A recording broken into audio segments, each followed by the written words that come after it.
नमस्कार। आज हम एक ऐसी स्थिति पर बात करने वाले हैं जिसने देश भर में खासकर प्राथमिक शिक्षा में काफी हलचल मचा दी है। जी नमस्कार। मुद्दा है शिक्षक पात्रता परीक्षा मतलब टीईटी और इसकी अनिवार्यता। सुप्रीम कोर्ट का एक हालिया फैसला आया है और उससे एक संकट सा खड़ा हो गया है लाखों शिक्षकों के लिए। बिल्कुल, और हमारी आज की जो बातचीत है वो एक लेख पर आधारित है जिसका शीर्षक है शिक्षकों की नौकरी पर संकट, टीईटी अनिवार्यता का प्रभाव। इसी से हमने तथ्य और विश्लेषण लिए हैं। हाँ, तो आज हम कोशिश करेंगे कि इस पूरे मामले को समझें। ये फैसला आखिर है क्या, इसकी पृष्ठभूमि क्या है और सबसे ज़रूरी इसका असर कितना बड़ा है और क्या क्या कोई रास्ता है इससे निकलने का? स्रोत में कुछ संकेत तो दिए गए हैं, जी। तो कहाँ से शुरू करें? यस। सबसे पहले ये सुप्रीम कोर्ट का आदेश कहता क्या है संक्षेप में? देखिए, सुप्रीम कोर्ट ने अपने आदेश में बिल्कुल साफ कर दिया है, कक्षा 1 से 8 तक पढ़ाने वाले सभी शिक्षक, सभी, हाँ, सभी कार्यरत शिक्षक, चाहे उनकी नियुक्ति कैसे भी हुई हो, किसी भी योग्यता पर हुई हो, अब उन्हें टीईटी पास करना ही होगा, अनिवार्य है। अनिवार्य मतलब कोई छूट नहीं। कोई छूट नहीं दी गई है आदेश में। तो सभी कार्यरत शिक्षक, ये सुनने में ही बहुत बड़ा लग रहा है। मतलब जो लोग सालों से पढ़ा रहे हैं, शायद 10-20 साल से। जी हाँ, यही यही इस फैसले का सबसे अहम और कह सकते हैं चौंकाने वाला पहलू है। और देखिए, दिलचस्प बात यह है कि ये कोई अचानक से नहीं हुआ, इसकी जड़ें थोड़ी पुरानी हैं। अच्छा।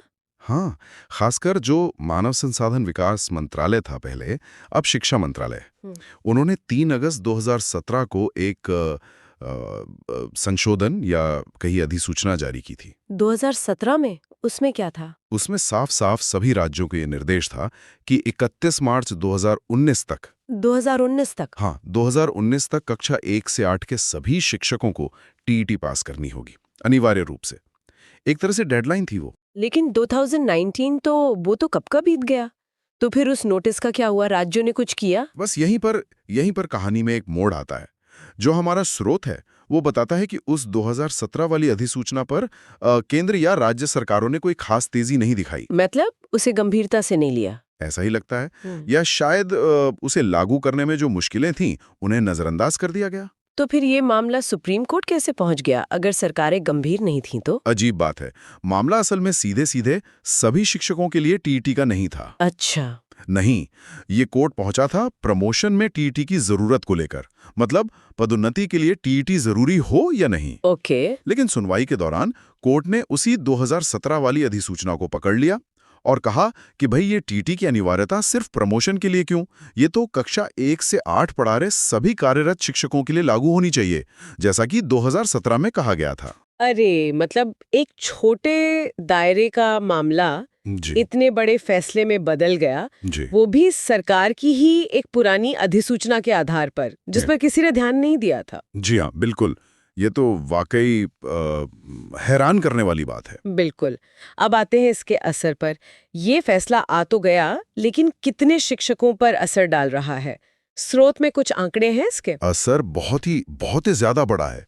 स्रोत के मुताबिक, हम कोई छोटी मोटी संख्या की बात नहीं कर रहे हैं, पूरे देश में कक्षा 1 से 8 तक पढ़ाने वाले 10 लाख से भी ज्यादा शिक्षक हैं जिनकी नौकरी पर अब खतरा मंडरा रहा है।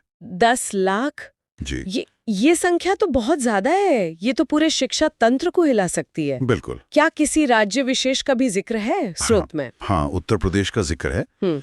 वहां अंदाजा है कि करीब करीब 2 लाख शिक्षक इस फैसले से सीधे प्रभावित हो सकते हैं। 2 लाख? जी। सिर्फ एक राज्य में? जी, तो आप अंदाजा लगा सकती हैं कि पूरे देश में स्थिति कितनी गंभीर होगी। ये सिर्फ नौकरी का सवाल नहीं है, ये लाखों परिवार, स्कूल, बच्चों की पढ़ाई, सब जुड़ा है इससे। जाहिर है। और जब इतने सारे लोग प्रभावित हो रहे हैं तो उनकी चिंताएं भी होंगी। शिक्षकों का क्या कहना है? उनका पक्ष क्या है? क्या दलीलें दे रहे हैं वो? देखिए, शिक्षकों का तर्क बहुत सीधा और मानवीय है। उनका कहना है कि भाई, हमारी नियुक्ति तो सालों पहले हुई थी। उस समय जो नियम थे, जो योग्यताएं थीं, उनके आधार पर हम लगे थे। कई लोग तो 20-25 साल या उससे भी ज्यादा समय से पढ़ा रहे हैं। सही बात है। अब जब वो अपनी नौकरी के शायद आखिरी पड़ाव पर हैं या काफी समय दे चुके हैं, तब अचानक से ये कहना कि आपको एक नई परीक्षा पास करनी होगी, टीईटी, ये उनके लिए अन्याय जैसा है। और शायद उम्र का भी मसला होगा। मतलब इस उम्र में परीक्षा की तैयारी करना। बिल्कुल। स्रोत इस तरफ भी इशारा करता है। कई शिक्षक तो शायद टीईटी के लिए जो उम्र सीमा होती है उसे भी पार कर चुके होंगे अच्छा। या उसके नजदीक होंगे। तो उनके लिए न सिर्फ एक प्रतियोगी परीक्षा की तैयारी करना मुश्किल है, बल्कि ये मानसिक तनाव भी तो बहुत बड़ा है। पूरी जिंदगी पढ़ाया और अब नौकरी बचाने के लिए फिर से परीक्षा दो। यहाँ एक और सवाल दिमाग में आ रहा है और ये शायद मामले को और भी उलझा देता है। क्या ये सभी 10 लाख प्रभावित शिक्षक, अगर वो चाहें भी, तो क्या वो टीईटी परीक्षा दे सकते हैं? मतलब क्या वो योग्य हैं परीक्षा देने के लिए आज के नियमों के हिसाब से? आप बिल्कुल सही जगह पहुंची हैं। यहीं पर इस संकट की एक और बहुत बहुत गंभीर परत खुलती है। अच्छा। हाँ, जो इस पूरे मामले को और पेचीदा बना देती है। देखिए, टीईटी परीक्षा में बैठने के लिए कुछ न्यूनतम शैक्षणिक योग्यताएं तय हैं। जी। स्रोत बताता है कि इसके लिए कैंडिडेट का ग्रेजुएट होना जरूरी है और साथ में बीटीसी मतलब बेसिक ट्रेनिंग सर्टिफिकेट या कोई वैसा ही टीचर ट्रेनिंग डिप्लोमा होना चाहिए। ठीक है, ये तो सामान्य सी बात लगती है शिक्षकों के लिए। स्रोत में यह भी लिखा है कि ग्रेजुएशन में कम से कम 45% नंबर होना भी एक जरूरी शर्त बताई गई है। 45%? जी। अब दिक्कत यह है कि बहुत से शिक्षक जो सालों से नौकरी कर रहे हैं, जिनकी नियुक्ति शायद पुराने नियमों से हुई थी, वो आज की तारीख में इन न्यूनतम योग्यताओं को ही पूरा नहीं करते। क्या मतलब? आप कह रहे हैं कि जो शिक्षक पढ़ा रहे हैं वो परीक्षा देने के लिए ही योग्य नहीं है? ये कैसे हो सकता है? कौन लोग हैं ये? स्रोत में कुछ बताया है? हाँ, यही तो सबसे बड़ा विरोधाभास है। स्रोत इस पर काफी विस्तार से बताता है। कई तरह के शिक्षक हैं जो इस पात्रता की समस्या से जूझ रहे हैं। जैसे वो शिक्षक जिनकी नियुक्ति साल 2000 से भी पहले हुई थी। तब शायद ग्रेजुएशन में नंबरों की ऐसी कोई शर्त नहीं थी या नियम अलग थे। ओके। फिर वो शिक्षक जिनके ग्रेजुएशन में 45% से कम नंबर हैं, उनकी नियुक्ति के टाइम शायद ये जरूरी नहीं था। मृतक आश्रित कोटे से जो लगे, उनके लिए शायद नियम थोड़े अलग रहे हों। और एक और खास समूह है डीपीएड या बीपीएड वाले, मतलब डिप्लोमा या बैचलर्स इन फिजिकल एजुकेशन, शारीरिक शिक्षा वाले शिक्षक। हाँ, जिन्हें विशेष बीटीसी के जरिए बेसिक शिक्षा विभाग में नियुक्ति मिली थी। अब सवाल यह है कि उनकी फिजिकल एजुकेशन की डिग्री क्या टीईटी के लिए मान्य होगी? टीईटी तो ज्यादातर एकेडमिक विषयों पर होती है। अरे बाप रे, ये तो लिस्ट काफी लंबी है।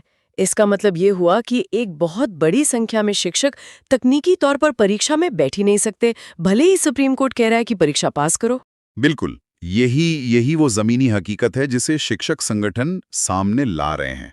स्रोत के मुताबिक अकेले यूपी में ही ये अंदाजा है कि 50,000 से ज्यादा शिक्षक ऐसे हो सकते हैं जो टीईटी में बैठने के लिए जरूरी न्यूनतम योग्यता ही नहीं रखते। 50,000 सिर्फ यूपी में? जी। तो उनके सामने तो ये सवाल है कि जब हम फॉर्म ही नहीं भर सकते तो परीक्षा पास कैसे करेंगे, नौकरी कैसे बचाएंगे? ये एक ऐसी स्थिति है जहां नियम और असलियत में जमीन आसमान का फर्क दिख रहा है। ये तो वाकई एक बहुत ही अजीब और चिंताजनक स्थिति है। ऐसे में शिक्षकों की प्रतिक्रिया क्या है?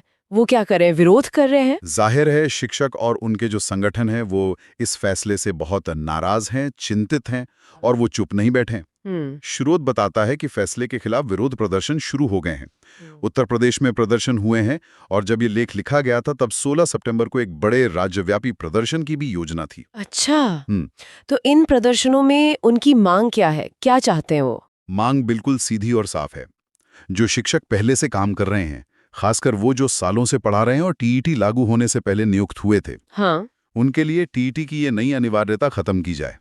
उनका कहना है कि हम पर पीछे से जाकर कोई नई शर्त नहीं थोपी जानी चाहिए, खासकर तब जब कई लोग तो योग्यता ही पूरी नहीं करते।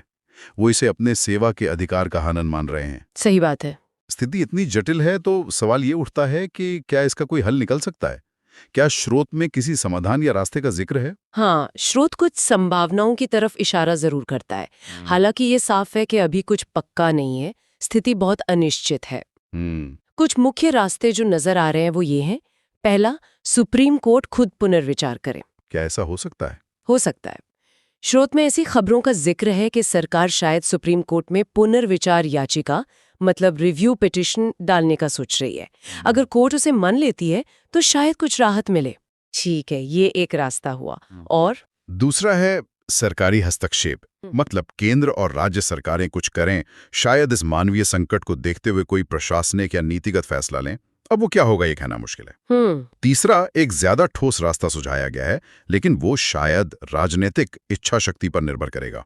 वो है कानूनी संशोधन। कानून में बदलाव। जी, केंद्र सरकार के पास शिक्षा का अधिकार कानून यानी आरटीई एक्ट 2009 की धारा 23(2) में संशोधन करने का अधिकार है। अच्छा, ये धारा क्या कहती है? ये धारा सरकार को खास परिस्थितियों में शिक्षकों की योग्यताओं में छूट देने का अधिकार देती है।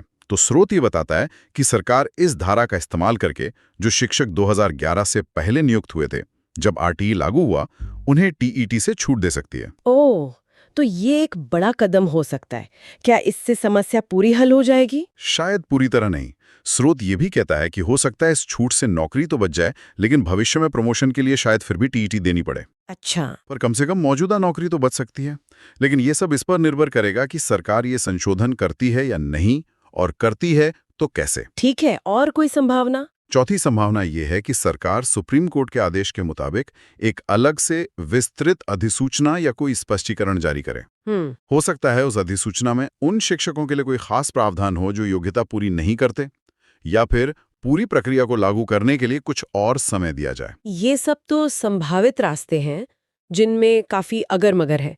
लेकिन अगर हम अभी की स्थिति देखें तो इसमें एक बहुत बड़ा विरोधाभास साफ दिख रहा है। जी, जैसा आपने पहले भी कहा, सुप्रीम कोर्ट का आदेश सरकार की ही 2017 की अधिसूचना पर आधारित है। बिल्कुल। लेकिन अब वही आदेश लाखों शिक्षकों के लिए संकट बन गया है, और उनमें से कई तो उस परीक्षा को देने के लिए न्यूनतम योग्यता ही नहीं रखते जो सरकार ने ही तय की है। ये कैसे हो सकता है? क्या कोर्ट ने इस बात पर ध्यान नहीं दिया? आपने बिल्कुल सही नब्ज पकड़ी है। यही इस पूरे मामले का सबसे उलझा हुआ और विरोधाभासी पहलू है। एक तरफ सुप्रीम कोर्ट का साफ कानूनी आदेश है, वो सरकार के ही बनाए नियम को लागू करने को कह रहा है। कोर्ट ने कहा नियम सब पर लागू होगा, चाहे नियुक्ति कैसे भी हुई हो। और दूसरी तरफ जमीनी हकीकत है, जहां लाखों शिक्षक उस नियम का पालन करने की पहली सीढ़ी यानी परीक्षा में बैठने की योग्यता ही पूरी नहीं करते। तो क्या सुप्रीम कोर्ट के आदेश में ये नहीं लिखा कि जो योग्य नहीं है उनका क्या होगा? स्रोत के मुताबिक आदेश इस पर चुप है। आदेश बस ये कहता है कि टीईटी अनिवार्य है। उसने ये रास्ता नहीं सुझाया कि जो आवेदन ही नहीं कर सकते उनका क्या करें। अच्छा। शायद कोर्ट ने ये मान लिया कि सभी शिक्षक योग्य होंगे, या ये मान लिया कि इसे लागू करने का तरीका खोजना सरकार का काम है। तो अब गेंद सरकार के पाले में है कि वो इस कानूनी आदेश और जमीनी हकीकत के बीच का रास्ता कैसे निकाले, खासकर उन हजारों शिक्षकों के लिए जो फॉर्म ही नहीं भर सकते। बिल्कुल, यही अब सबसे बड़ा सवाल है और सबसे बड़ी चुनौती भी। सुप्रीम कोर्ट ने कानून बता दिया है, लेकिन उसे लागू करने की जिम्मेदारी सरकार की है। सरकार को तय करना होगा कि वो उस आदेश को कैसे लागू करती है और उन शिक्षकों का क्या समाधान निकालती है जो योग्यता की शर्तों में ही उलझ गए हैं। शायद इसीलिए स्रोत में वो अलग से अधिसूचना जारी होने की बात बार-बार आ रही है। हाँ, हो सकता है उसी से कोई रास्ता निकले। जी, हो सकता है उसी के जरिए सरकार इस विरोधाभास को हल करने की कोशिश करे। यह सिर्फ एक कानूनी या प्रशासनिक चुनौती नहीं है, ये एक बहुत बड़ा मानवीय मुद्दा भी है। वाकई, ये एक बहुत ही जटिल और संवेदनशील मामला है, और इसके नतीजे बहुत दूर तक जा सकते हैं, न सिर्फ शिक्षकों पर बल्कि पूरी शिक्षा व्यवस्था पर। चलिए, इस चर्चा के जो मुख्य बिंदु रहे उन्हें एक बार संक्षेप में दोहरा लेते हैं। जरूर। तो हमने आज समझा कि कैसे सुप्रीम कोर्ट के एक हालिया फैसले ने, जो कक्षा 1 से 8 तक के सभी कार्यरत शिक्षकों के लिए टीईटी पास करना अनिवार्य कर रहा है, देश भर में 10 लाख से ज्यादा शिक्षकों के सामने नौकरी का संकट खड़ा कर दिया है। हाँ, और हमने ये भी जाना कि ये फैसला अचानक नहीं आया है। इसकी जड़ें सरकार की ही 2017 की एक अधिसूचना में है, जिसे उस समय शायद गंभीरता से नहीं लिया गया। और अजीब बात ये कि मामला प्रमोशन का था, पर फैसला सब पर लागू हो गया। बिल्कुल। और सबसे चिंताजनक बात ये सामने आई कि प्रभावित होने वाले लाखों शिक्षकों में से एक बहुत बड़ी संख्या, शायद हजारों में, ऐसी है जो इस अनिवार्य टीईटी परीक्षा में बैठने के लिए न्यूनतम शैक्षणिक योग्यता ही पूरी नहीं करती, जैसे ग्रेजुएशन में 45% नंबर या कोई खास डिप्लोमा। ये एक बड़ा विरोधाभास है। इसके विरोध में शिक्षक संगठन सड़कों पर है, प्रदर्शन कर रहे हैं। वो इस अनिवार्यता को हटाने की मांग कर रहे हैं। जी, और समाधान के लिए अब उम्मीदें या तो सुप्रीम कोर्ट के पुनर्विचार पर हैं या फिर केंद्र और राज्य सरकारों के हस्तक्षेप पर। आरटीई कानून की धारा 23/2 में संशोधन भी एक रास्ता हो सकता है। संक्षेप में कहें तो ये मामला कानूनी ज़रूरतों, प्रशासनिक चुनौतियां, ज़मीनी हकीकत और लाखों लोगों की जिंदगी और रोजगार के बीच फंसा एक बहुत ही पेचीदा मुद्दा है। बिल्कुल सही कहा आपने। तो आज की इस चर्चा को खत्म करते हुए हम अपने श्रोताओं के लिए एक सवाल छोड़ना चाहते हैं। ये पूरी स्थिति हमें शिक्षा नीति और सेवा नियमों से जुड़े एक बुनियादी सवाल पर सोचने को मजबूर करती है जी। कि जब समय के साथ किसी नौकरी के लिए जरूरी योग्यता के नियम बदलते हैं, जो कि होता ही है, तो उन लाखों कर्मचारियों का क्या होता है जो पुराने उस समय के सही नियमों के तहत भर्ती हुए थे और जिन्होंने सालों शायद दशकों तक अपनी सेवा दी है। बहुत वाजिब सवाल है। नए नियम लागू होने पर उनकी पुरानी सेवा, उनके तजुर्बे का मूल्यांकन कैसे होना चाहिए? क्या अनुभव को किसी नई डिग्री या परीक्षा के बराबर मानने का कोई तरीका हो सकता है, खासकर तब जब वो नए नियम पूरे करने की हालत में ही ना हो? ये एक ऐसा सवाल है जिस पर सच में नीति बनाने वालों को और हम सबको गंभीरता से सोचना होगा। बिल्कुल। इसी विचार के साथ आज की चर्चा यहीं समाप्त करते हैं। धन्यवाद। धन्यवाद।